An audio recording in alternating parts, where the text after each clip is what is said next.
Aux confins du monde connu réside un mystère. Comment un peuple ancien de prétendus sauvages et de cannibales a-t-il pu traverser un océan de 25 millions de kilomètres carrés dans des pirogues primitives au cours d'une des plus grandes expéditions de tous les temps? Les experts s'interrogent depuis des siècles. Mais aujourd'hui, une équipe de scientifiques et d'aventuriers découvre de nouveaux indices étonnants qui nous aident à mieux comprendre qui ils étaient et d'où ils venaient. Et le plus incroyable, c'est qu'ils ont peut-être découvert l'Amérique plusieurs siècles avant Christophe Colomb.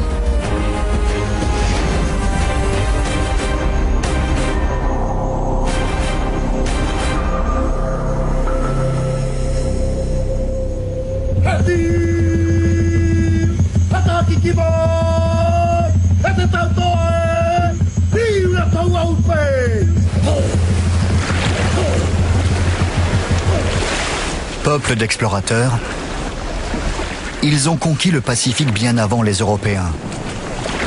Puis, on a perdu toute trace d'eux et de leurs terres jusqu'à aujourd'hui. Qui étaient-ils? Que leur est-il arrivé? Et quel était leur secret?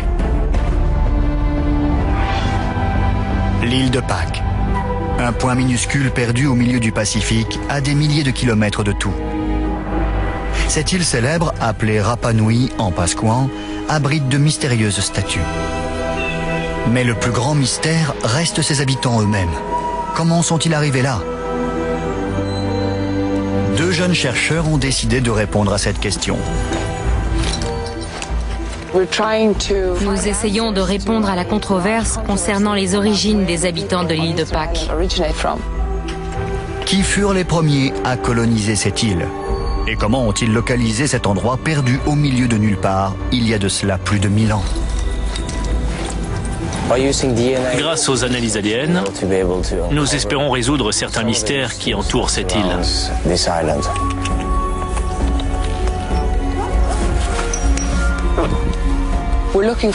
Nous recherchons les habitants les plus âgés de l'île et ceux qui sont, comme ils disent, les plus puros, c'est-à-dire qui ont une ascendance Rapa Nui du côté maternel et paternel à la fois.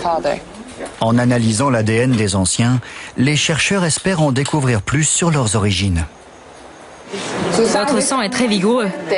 C'est vrai? C'est bien. Nous prélevons l'ADN d'une femme dont le nom de famille indique qu'elle a un arbre généalogique intéressant. Donc on veut essayer de le reconstituer. Et le père de ton père? Il s'appelait Mathias. Il faudra plusieurs semaines pour collecter et tester tous les prélèvements ADN. Mais les membres de l'expédition sont d'ores et déjà fascinés par ce que racontent les anciens. Ils affirment que leurs ancêtres sont venus d'un continent insulaire aujourd'hui disparu, Hiva, quelque part dans le Pacifique. D'après notre histoire, lorsque Hiva a été englouti, tous ses habitants ont émigré. Sturla et Durita sont bien décidés à découvrir la vérité sur ces aventuriers et sur Hiva, leur continent perdu. Accompagnés par un groupe de scientifiques, ils comptent remonter cette piste pour voir jusqu'où elle les mène. C'est tellement fascinant d'être là et de chercher. Là en bas. D'après les anciens, c'est sur cette partie de l'île que tout a commencé. Là où sont arrivés les premiers habitants menés par leur chef, Otumatua. Nous sommes sur la plage où, d'après la légende, le tout premier roi, Otumatua, a débarqué sur l'île. Et Otumatua venait du continent perdu, Hiva. Tandis que les chercheurs continuent leur enquête, d'autres spécialistes suivent la même piste de l'autre côté du Pacifique. Leur point de départ? Un groupe d'îles situées à plus de 3000 km au nord-ouest. Un archipel lointain, les îles Marquises, qui fait partie du vaste territoire de la Polynésie. Comme celle de l'île de Pâques, une grande partie de l'histoire des îles Marquises reste un mystère.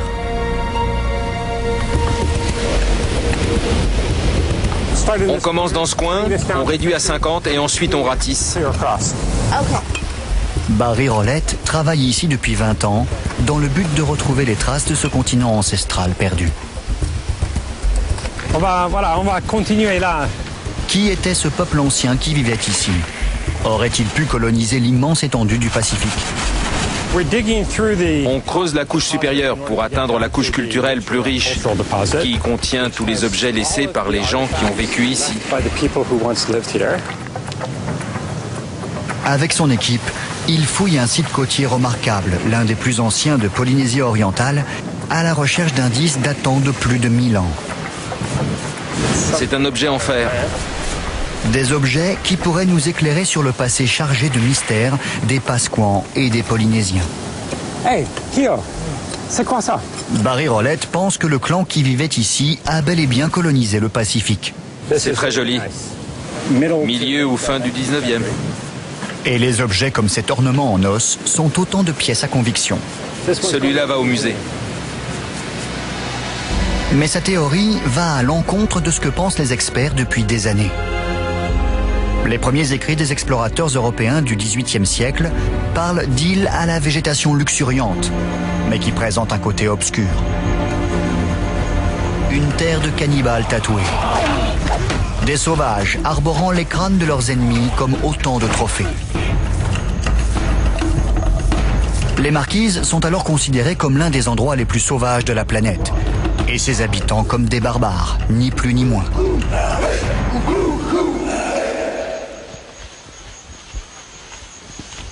On va traverser la rivière. La part la plus violente de la vie marquisienne se déroulait au cœur de la jungle. Des cérémonies religieuses assorties de sacrifices humains.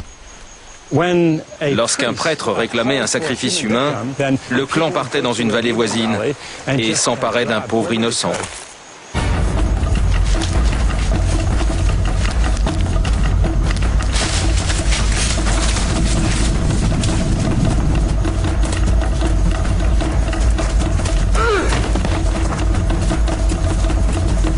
Ces offrandes, violentes et très ritualisées, étaient pratiquées par tous les clans.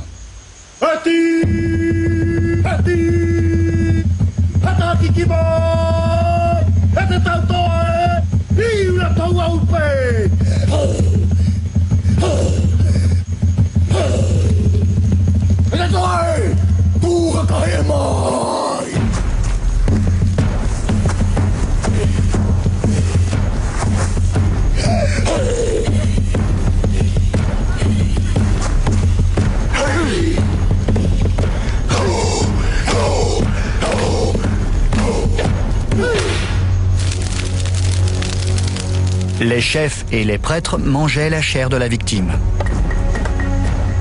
Non pas comme de la nourriture, mais comme un acte de communion. Ce n'était pas du cannibalisme pour nourrir la population. Ça se déroulait dans un cadre très ritualisé et religieux. Rien d'étonnant alors à ce que les premiers explorateurs considèrent les Marquisiens comme des sauvages. Ils ne possèdent pas de langage écrit, pas d'histoire, et à l'époque, ils sont isolés et ne voyagent quasiment pas. Mais les recherches de Barry Rolette semblent prouver que les ancêtres des Marquisiens étaient plus sophistiqués, plus civilisés qu'on ne l'imaginait. On va traverser la rivière ici. Des siècles de végétation cachent les secrets de cette civilisation. Joseph, on va débrousser un peu.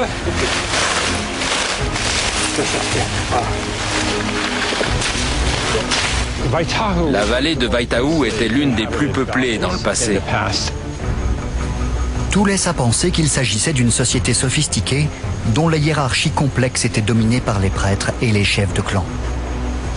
Ici, c'est la résidence d'un chef.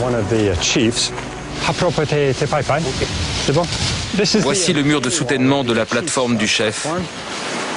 Regardez la taille des pierres à la base du mur. Je fais 1,80 m. Ce mur doit faire 2,40 m de haut. En l'occurrence, ici, la taille fait toute la différence. Parce que la grosseur des pierres et la hauteur du mur reflètent le statut de celui qui vivait là. Les chefs les plus puissants se faisaient construire d'immenses plateformes en pierre, des pai-pai, qui servaient de fondation pour les habitations et les cérémonies publiques. Tout cela participait d'une structure clanique élaborée et parfaitement ordonnée. Pour les jeunes garçons, le premier rite de passage vers l'âge d'homme prenait la forme d'un tatouage complexe. L'ancrage était pratiqué à l'aide d'outils fabriqués à partir d'os humains ou de poissons et de dents de requin. Le pigment était fait avec de la cendre de noix brûlée. Dorénavant et jusqu'à sa mort, chacune de ces batailles serait immortalisée sur sa peau. Pour ce jeune homme, c'était un incroyable voyage qui commençait. Au cœur de la jungle marquisienne, l'anthropologue fait une découverte étonnante. On va aller trouver le truc. Ah, c'est là. C'est là. Voilà les pétroglyphes. Voilà, tu vois les deux pétroglyphes. Au cœur de la Polynésie française, un surprenant écho de l'île de Pâques. Des pétroglyphes et de grands tikis semblables aux statues pasquales. Voilà l'un des quelques sites pétroglyphiques de la vallée. Les tikis, les pétroglyphes, sont des représentations d'ancêtres déifiés. La tête était la partie la plus sacrée du corps. Donc ce qu'on voit ici, ce sont les yeux du tiki.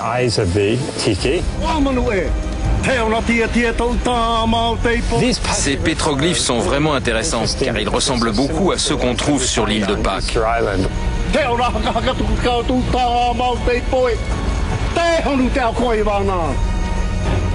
Les îles Marquises sont l'un des rares endroits de la planète, avec l'île de Pâques, où l'on trouve ce type de tiki géant.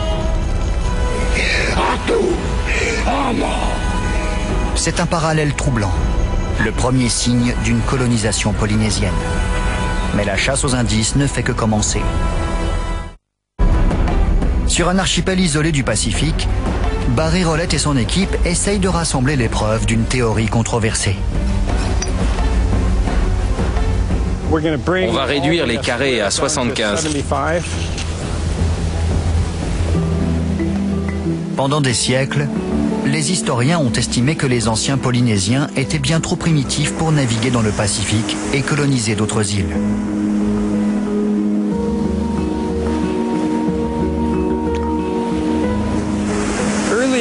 Jusqu'à récemment, les historiens et archéologues pensaient qu'il était trop difficile de traverser l'océan.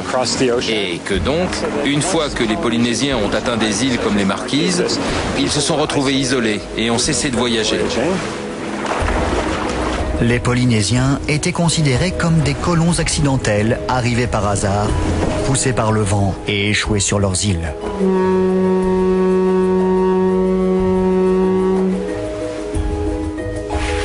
Mais Barry Rolette pense qu'ils étaient bien plus avancés. On va appeler cette couche la couche C, parce que ça devient plus sombre là. Et qu'ils se lançaient dans de longues expéditions pour faire du commerce et coloniser d'autres îles. Nous cherchons des preuves archéologiques de voyage et d'échanges entre les îles. C'est une théorie passionnante, mais il faut des éléments concrets pour l'étayer. Fais voir. Qu'est-ce que t'en dis? C'est pas commun. C'est un animal marin. Pour l'instant, il n'a rien trouvé de concluant. Seuls certains objets précis lui apporteraient l'éclairage qu'il cherche sur le passé. Mais les fouilles de Barry Rolette n'ont encore rien donné. À moins que... Jackpot. Jackpot, c'est quoi? Un hameçon. Magnifique, jackpot. C'est un hameçon en coquillage. Je vais le nettoyer. C'est rare de retrouver un hameçon comme ça, entier, pendant des fouilles. Donc je note l'endroit où il a été trouvé. C'est un hameçon en coquille d'huître perlière. Premier indice d'importance.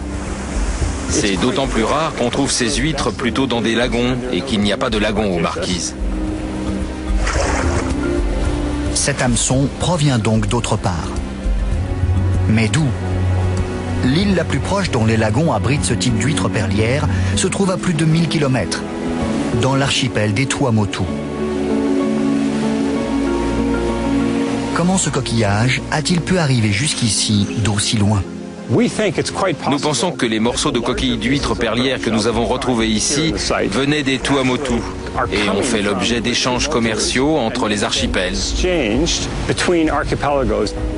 C'est un bon début. Mais il n'a aucune preuve des échanges commerciaux inter-îles. Et les pirogues ayant disparu depuis longtemps, la théorie est difficile à prouver.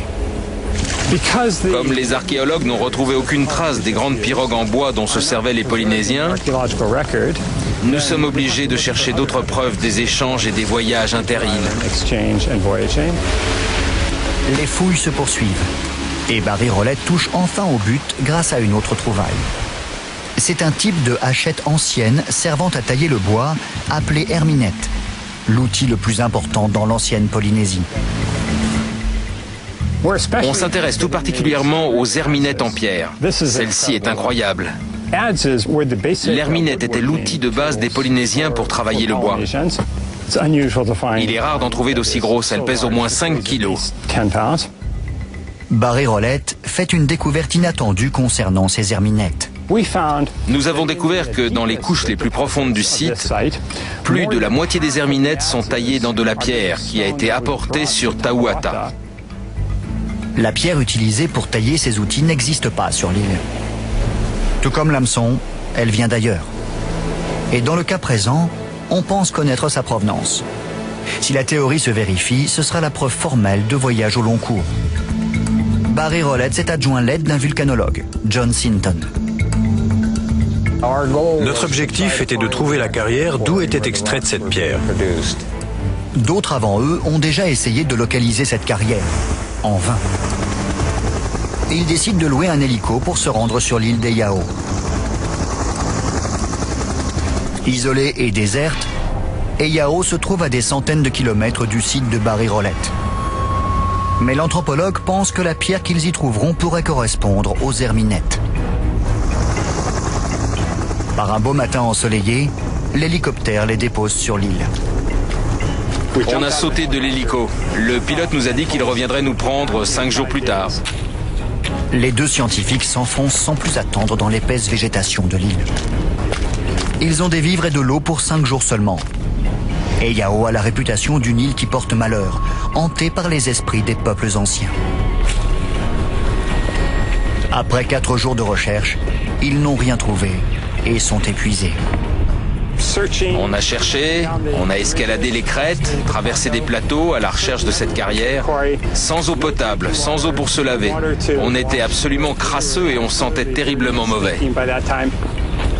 Ils sont sur le point d'abandonner lorsque la chance leur sourit.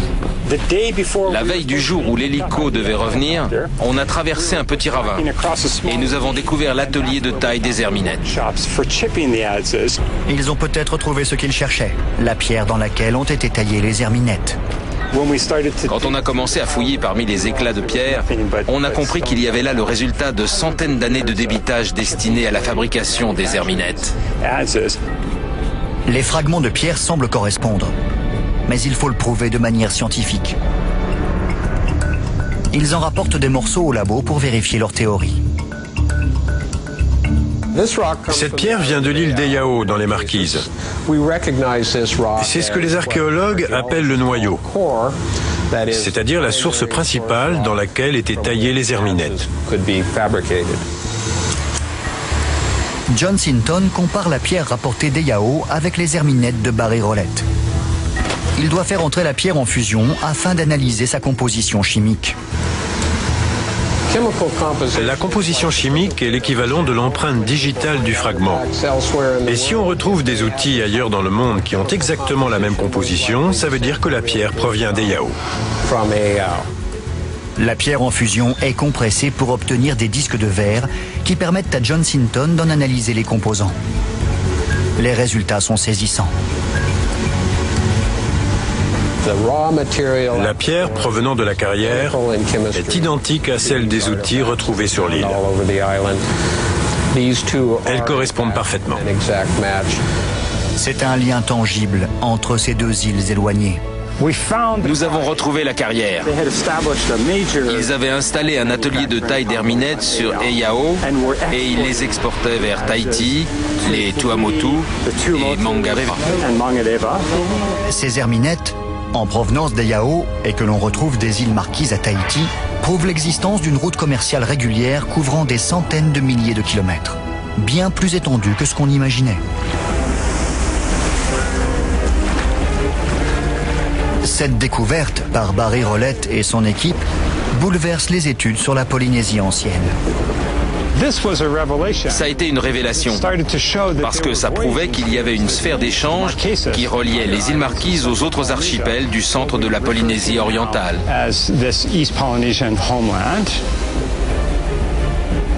Les herminettes sont la preuve de l'existence de longs voyages aller-retour voulus entre les îles. Ça donne un point de vue radicalement différent sur les sociétés polynésiennes. On découvre qu'elles n'étaient pas isolées, mais qu'il y avait des interactions et des communications entre elles. Ces découvertes spectaculaires laissent supposer que les sociétés polynésiennes préhistoriques étaient beaucoup plus avancées que ne le pensaient les historiens. Il reste désormais une question cruciale à élucider. Les anciens Polynésiens ont-ils voyagé jusqu'à l'île de Pâques? Et quelle vérité se cache derrière la légende d'Otumatua et de son continent perdu, Iva?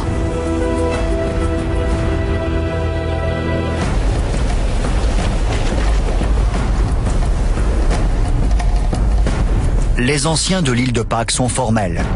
Leurs ancêtres venaient d'une terre ancienne appelée Iva. Pour eux, les faits sont simples. Iva est une terre de falaises escarpées et recouverte de végétation où règnent des guerriers tatoués et des clans redoutables.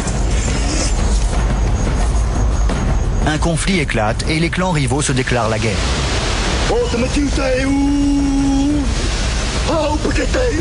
Le chef Otumatua prépare ses hommes au combat. Ils se battent pour le contrôle de l'île, pour leur patrie.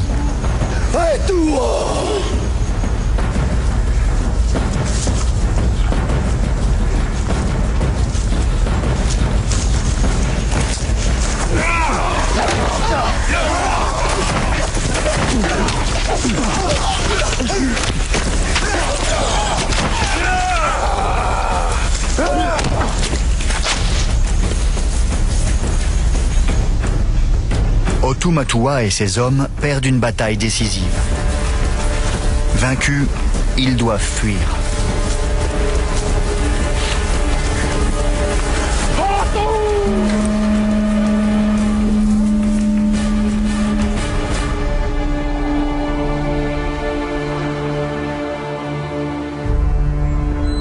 Le roi doit trouver une nouvelle patrie pour son peuple. Le grand prêtre voit en rêve une île lointaine, située à l'est, en direction du soleil levant. Otumatua sait qu'ils doivent quitter l'île avant que d'autres de ses hommes ne soient tués. Il ordonne à des éclaireurs de chercher l'île que le prêtre a vue en rêve.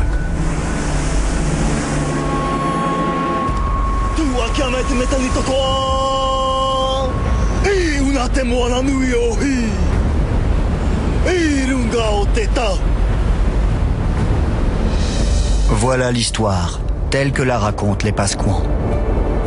Mais les anciens Polynésiens de l'archipel des Marquises étaient-ils vraiment capables de voyager aussi loin? Des milliers de kilomètres à travers l'océan? Possédaient-ils seulement les bonnes embarcations?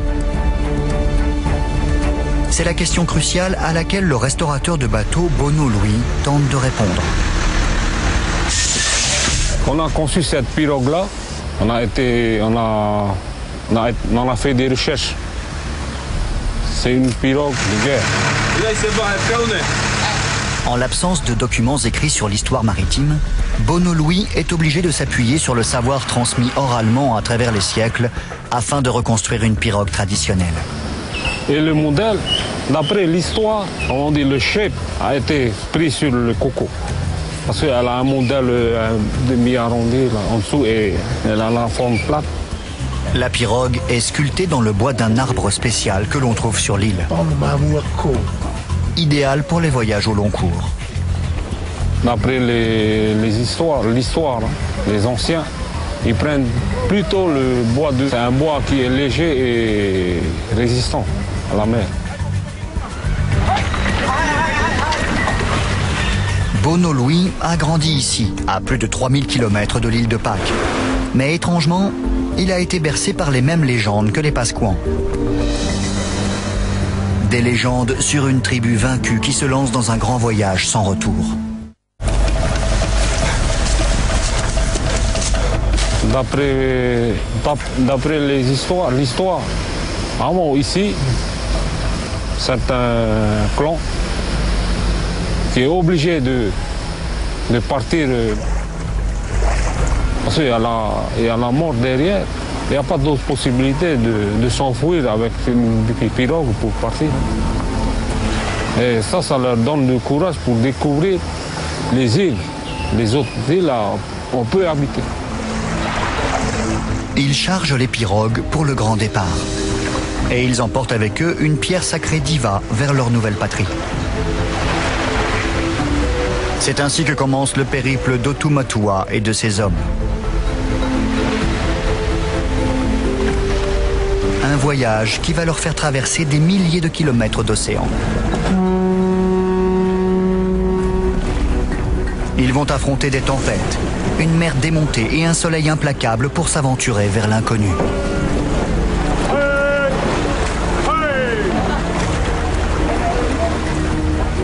La pirogue sera leur maison pendant des semaines interminables. Et sans escale, la nourriture et l'eau potable devront être rationnées. S'il n'y a pas assez de nourriture, donc il y a ce danger. Et s'il n'y a pas de pluie, il y a danger. Ils doivent se contenter de quelques noix de coco et des poissons qu'ils parviennent à pêcher. Ils pêchent souvent des requins.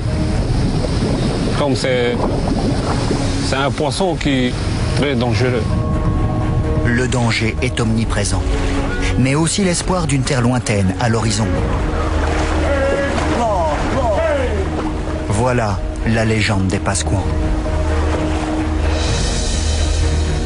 Bono Louis va maintenant pouvoir vérifier un des éléments essentiels de cette histoire. En prenant la mer avec son équipage, il constate que ces pirogues anciennes constituent d'excellentes embarcations. Et il possède une autre information importante. L'île de laquelle il s'élance porte le nom ancestral d'Ivaoa. De fait, si l'on en croit cette vieille carte, datant d'il y a 300 ans, et provenant d'un grand prêtre tahitien, de nombreuses îles de la région portaient autrefois le nom d'Iva. Le même nom qui revient dans les histoires des Pasquans. Ivaoa se trouve aujourd'hui dans l'archipel des Marquises. Encore un point commun remarquable avec la légende. Après tous ces siècles, aurait-on enfin retrouvé le mythique continent disparu ?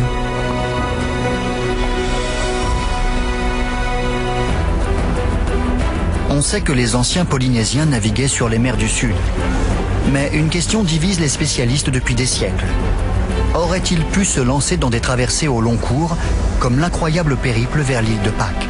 Après tout, l'océan Pacifique recouvre un tiers de la surface du globe. Beaucoup d'historiens et de scientifiques pensaient que les Polynésiens avaient traversé l'océan par accident, poussés par des vents contraires.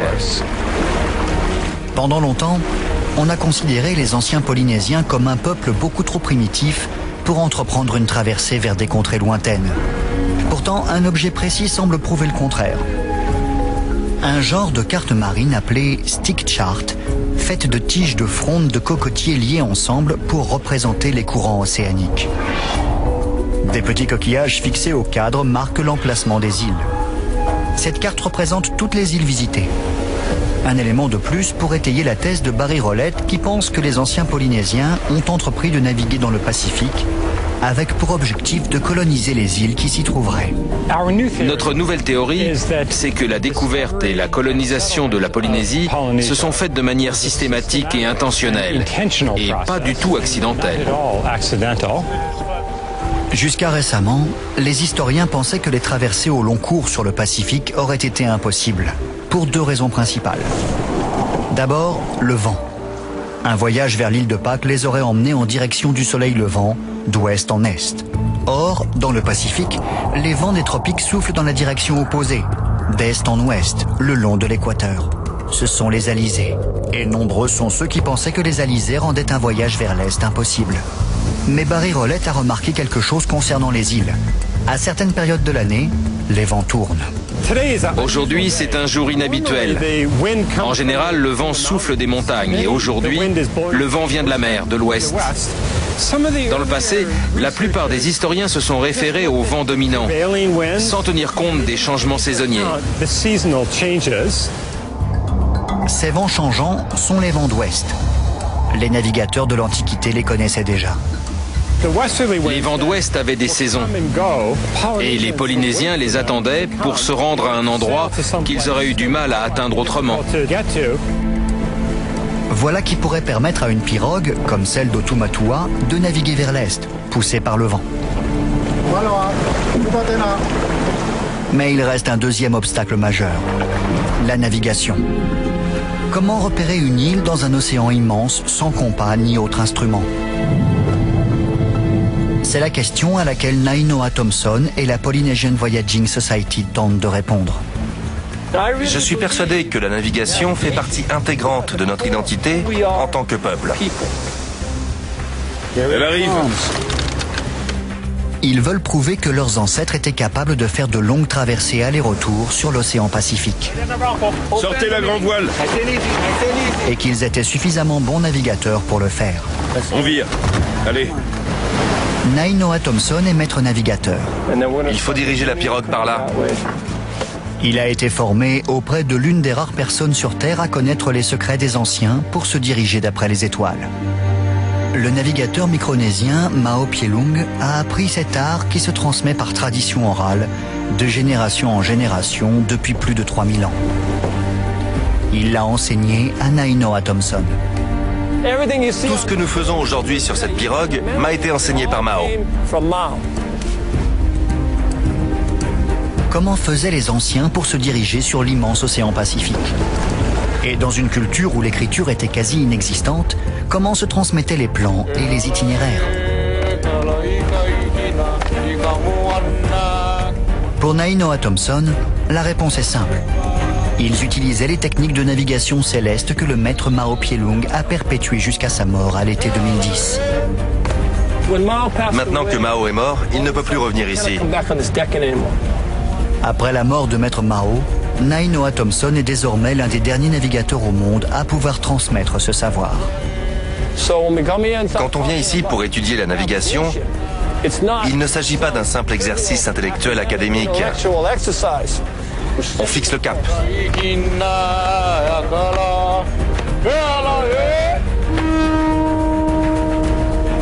Nainoa Thompson veut maintenant prouver que ce savoir a permis à ses ancêtres de traverser des milliers de kilomètres d'océan pour atteindre l'île de Pâques.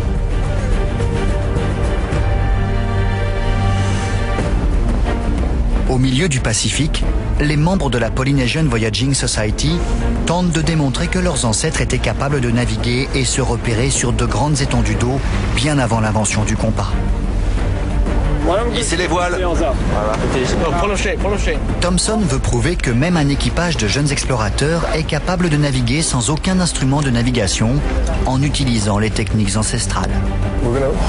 On va garder le cap sur Tahiti pendant la première partie de la nuit, puis on fera route vers Hawaï.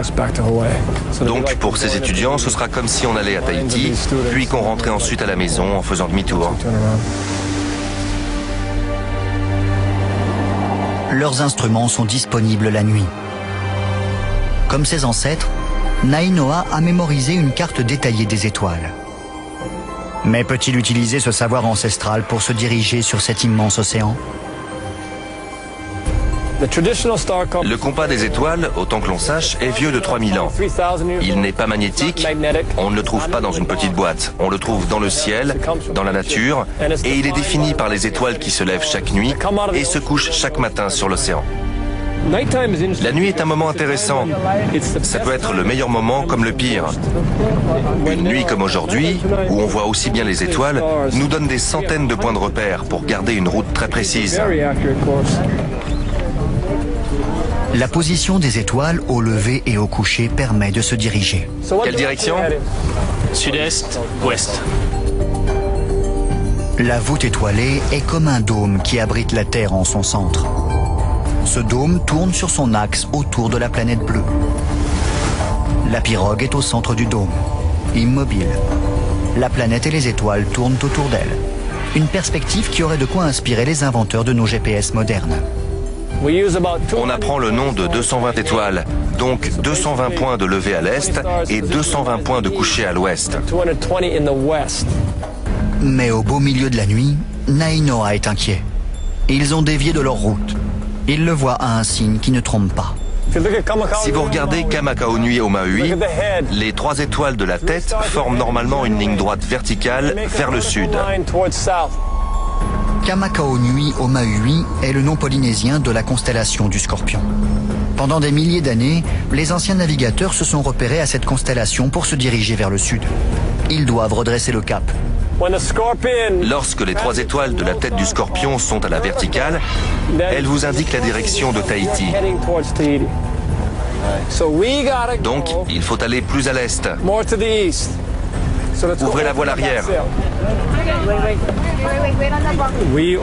On ouvre la voile arrière pour nous aider à bien prendre le vent et nous diriger vers l'est. On rectifie notre trajectoire de 25 degrés pour aller vers Tahiti. L'équipage espère avoir fait le bon choix. Une fois qu'on a pris une décision, on ne peut plus changer. C'est fini. On ne peut plus prendre d'autres décisions avant le prochain lever ou coucher du soleil. Cette traversée n'est qu'une partie du long voyage que Nainoa Thompson a entamé il n'y a pas si longtemps.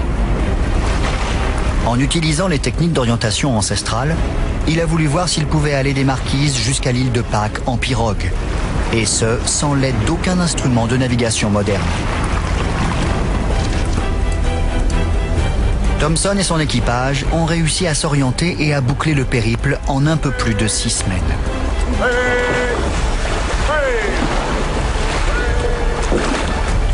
L'expérience de Thompson était l'élément manquant pour étayer la thèse des spécialistes. La preuve qu'Otumatua aurait pu faire la traversée entre Iva et l'île de Pâques. Et que ce voyage n'est peut-être pas une légende. Je n'irai pas jusqu'à dire qu'Otumatua a navigué avec nous durant ce voyage. Mais je peux dire qu'il était toujours présent dans notre esprit. Ses qualités, ce qu'il avait accompli et ce qu'il représentait, tout ça nous a donné de la force en tant que marins durant le voyage et fait prendre conscience du privilège qu'on avait.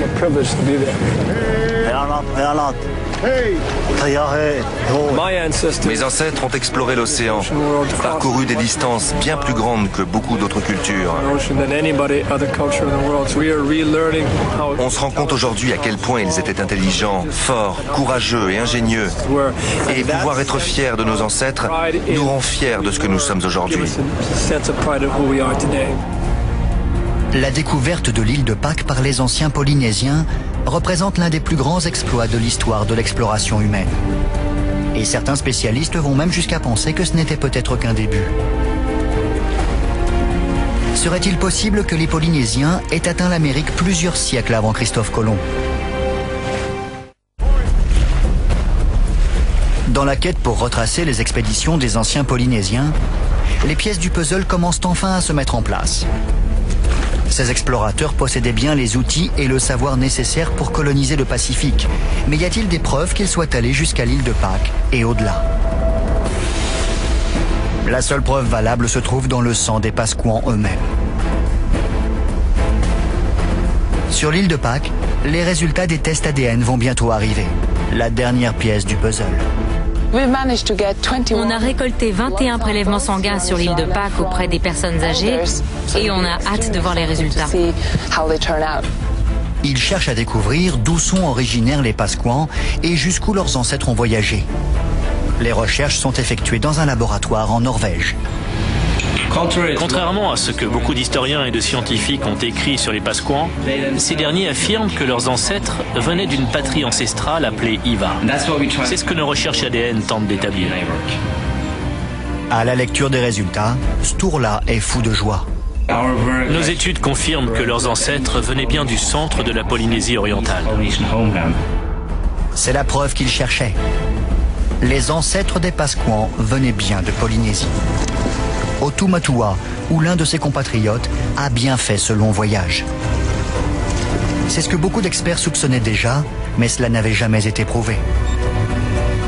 Les résultats réservent une autre surprise.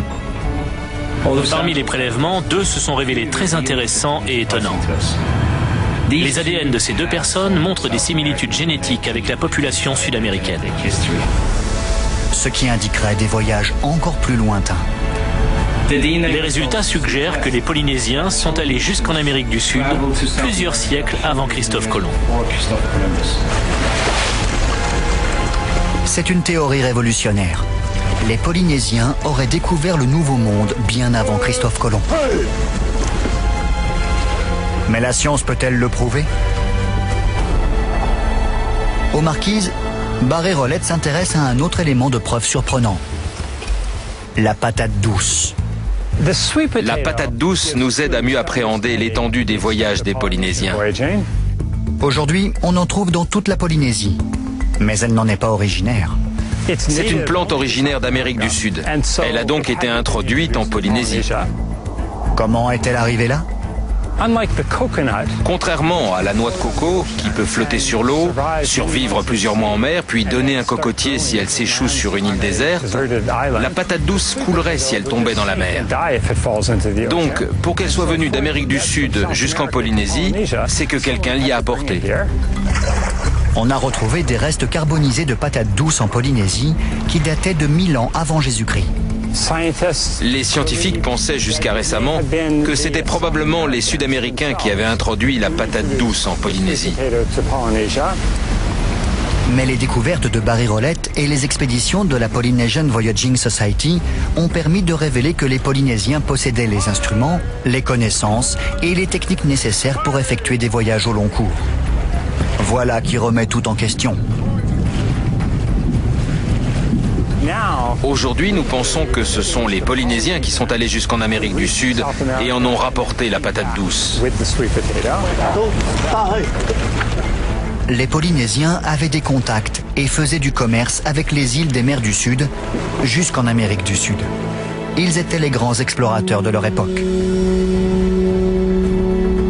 Ils ont essaimé depuis leur patrie d'origine que les Pasquans appellent Iva. Mais cette terre n'est pas exactement telle que l'on imaginait. Iva a bel et bien existé, mais les premiers historiens ne l'ont pas cherché sous sa bonne forme. Selon nous, c'est d'ici que sont partis les Polynésiens pour coloniser l'île de Pâques, Hawaï et la Nouvelle-Zélande. L'île de Pâques, Hawaï et la Nouvelle-Zélande marquent les 3 sommets du triangle polynésien. Avec plus de 25 millions de kilomètres carrés, c'est le plus grand territoire culturel du monde. Les Américains et les Européens qui ont grandi sur un continent ont tendance à penser que la terre est leur patrie. Mais pour les Polynésiens, leur patrie, c'est la mer. Pour eux, le monde est un immense océan ou territoire parsemé d'îles. L'anthropologue pense qu'Iva n'était que le point central à partir duquel les anciens Polynésiens ont créé leur continent océanique. Iva est une métaphore. Ce n'était probablement pas un continent, mais plutôt un groupement d'îles reliées entre elles par des voyages au long cours. Avec ses 25 millions de kilomètres carrés, le triangle polynésien était alors le 3e plus grand continent de la planète. Un continent voué à disparaître lorsque les Polynésiens ont cessé leur traversée. Lorsque le continent a disparu ou a été englouti, c'est tout simplement parce que les interactions ont cessé dans le triangle polynésien, ce qui a conduit à l'isolement de ces îles. Pour Barré-Rolette, le mystère est résolu. C'est incroyable.